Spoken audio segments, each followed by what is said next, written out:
In many instances, the submissions that came from the Khoi and the San, they were saying that even the population that we refer as Africans cannot claim this land.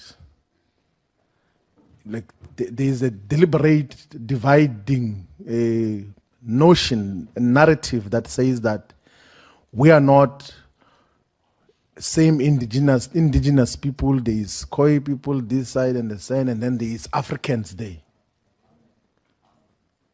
I want to get to understand that notion of where does it come from and where do you draw the line in terms of all of those issues. Can we please then get that in terms of the clarity, because it then deals with the land questions. Khoisan community begins to exert themselves in terms of who we are as a cultural community and as an indigenous African community for that matter.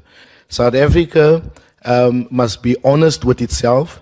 And in the Constitution, let's talk about the practical stuff, that in the Constitution, in particular in Chapter 1, must recognize that the Khoisan is the First Nation.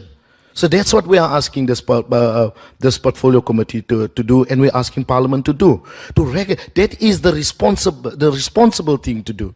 If this government is as responsive to the cries of the people as we have seen during the hearing, it's the responsible thing to do, to recognize us as the First Nation people. And we're saying it's undisputed that we are the First Nation. There's nobody that can dispute it.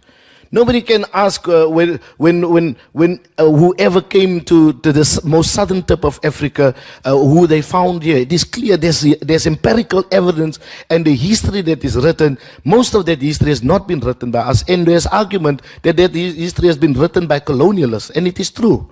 I think that's the best way to conclude it, Mr. Williams.